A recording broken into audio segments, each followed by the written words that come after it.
The Today Show is refreshing its third hour following Megyn Kelly's blackface scandal.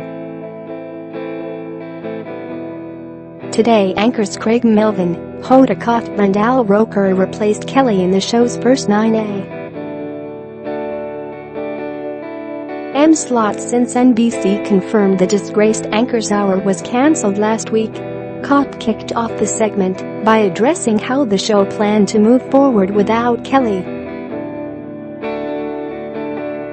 "Today, as you know, we are starting a new chapter in the third hour of our show as it evolves," she said. "We want you to know that the entire Today family will continue to bring you informative and important stories, just as we always have." Jenna Bush-Hager took over the hosting duties after the first 20 minutes and was later joined by Roker and Melvin. According to Variety, Today anchors, including Savannah Guthrie, will take turns hosting the 9am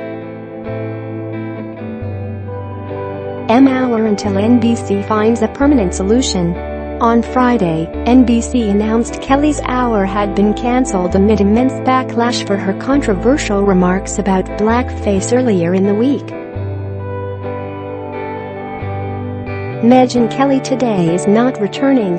Next week, the 9am hour will be hosted by other Today co-anchors, an NBC spokesperson told People. While Megyn Kelly Today is officially done, her future at the network remains unclear.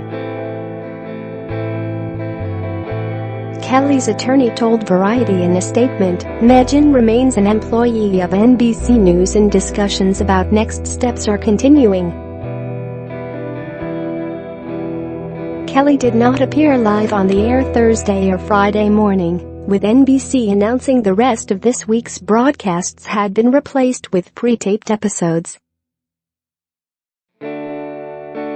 On Friday, Kelly's Today Show colleagues addressed the possibility of her exit from NBC, with NBC News correspondent Morgan Radford sharing that according to a source familiar with the situation, Kelly entered talks with the network this morning about her imminent departure. According to NBC News, as of Thursday, conversations had already started about Megyn's exit from the network, according to a source. Another source said that representatives for Kelly are scheduled to meet on Friday with company executives, adding that it appears extremely unlikely she'll continue working at NBC. While discussing attempts at universities to discourage inappropriate and offensive costumes on Tuesday, the former Fox News host asked, "But what is racist? Because truly, you do get in trouble if you are a white person who puts on blackface at Halloween, or a black person who puts on whiteface."